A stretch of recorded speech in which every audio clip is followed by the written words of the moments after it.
Yaz mövsümünün sonuna yaxın bölgələrə təşkil olunan məktəbli turları və düşərgələrə maraq artıb. Quba, Şamaxı, İsmayıllı və digər rayonlara edilən səyahətlər məktəblilər üçün həm istirahət, həm də maarifləndirici proqramlarla yadda qalır. Tur təşkilatçıları bildirirlər ki, xüsusilə bir gecəlik və 2 günlük paketlərə tələbat daha yüksəkdir. Hal-hazırki stabil bazar qiyməti 30 və 35 manat arası dəyişir. Bir günlük turlara aiddir ki, həmin o turların içərisində səhər yeməkləri də daxildir. Bir gecə 2 günlük turlarımız isə daha aktualdır hal-hazırda. Ən əsası da Zaqatala, Balakən, Qax-Şəki istiqaməti ən aktual istiqamətlərdən biridir. Onların da qiymətləri 99 manatla 120 manat arası dəyişir.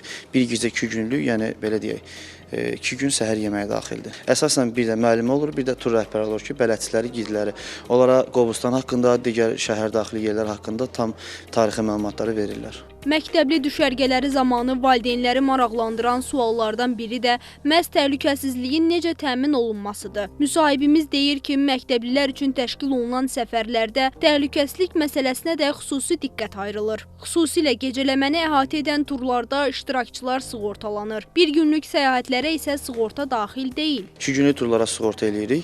Amma belə deyək, bir günlük turlarda təhlükəsizlik belə təmin olunur ki, artıq ölkəmizə yeni nəqliyyat vasitələri gəlir. 2026-2025-ci ilin maşınları. Həmin nəqliyyat vasitələrindən istifadə edirik və burada müəllimələrə də çağırış edirik ki, yəni köhnə nəqliyyat vasitələrindən istifadə eləməsinlər. Onlar artıq yararsızdır məktəbli uşaqlar üçün. Təhlükəsizlik də şəxsən bir nəqliyyatın içərisində 2 tur rəhbəri olur. Biri orta qapıda olur, biri ön qapıda olur. Bir gecəlik onlarda əlbəttə ki, sığorta xüsusi şirkətlər var ki, onlarla əlaqə saxlayırıq. Biz sığortalayırıq onları. Yəni hər hansısa bir xəta törənsə, həmin onu hər hansısa bir xəstəxanaya, düzdür, başımıza da gəlib hətta bizim xəstəxanalara aparmışıq, yerləşdirmişik, nə lazımsa sığorta qarşılayıb. Əmək və Əhalinin Sosial Müdafiəsi Nazirliyinin tabeliyində Dövlət Məşğulluq Agentliyinin təşkilatçılığı ilə də bu il iyulun 1-dən 5-nədək məktəblilərin iştirakı ilə yay düşərgəsi təşkil ediləcək. Agentliyin şöbə müdiri Əsmər Nəcməddin qızı Xəbər Ertəsinə müsahibəsində bildirdi ki, ümumilikdə düşərgəyə 100 məktəblinin iştirakı nəzərdə tutulub.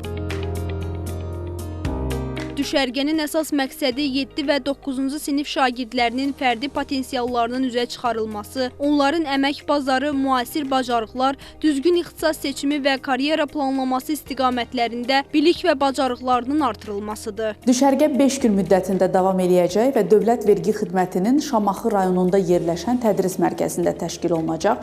Bu müddət ərzində iştirakçılar üçün çox zəngin bir proqram hazırlanıb. Onlar müxtəlif təlimlərdə, master klasslarda, interaktiv sessiyalarda, motivasiya görüşlərində iştirak eləyəcəklər. İştirakçılar həm yeni bilik və bacarıqlar əldə eləyəcəklər, həm də öz gələcək inkişaf istiqamətləri barədə ilkin təsəvvür formalaşdırmaq imkanı qazanacaqlar. Proqramın sonunda isə düşərgə iştirakçılarına sertifikatlar təqdim eləyəcək. Düşərgə üçün qeydiyyat prosesi hazırda davam eləyir. Bunun üçün bir qeydiyyat linki yaradılıb və qeydiyyat linki Dövlət Məşğulluq Agentliyinin dma.gov.az saytında yerləşdirilib. 7-9-cu sinif şagirdləri həmin link vasitəsilə düşərgə üçün qeydiyyatdan keçə bilərlər. Yaz-yay düşərgələrinin fəaliyyəti ilə və təşkili ilə bağlı məktəbəqədər və ümumi təhsil üzrə Dövlət Agentliyinə də sorğu ünvanladıq. Qurumdan bildirildi ki, cari ildə yay düşərgələrinin fəaliyyəti nəzərdə tutulmayıb.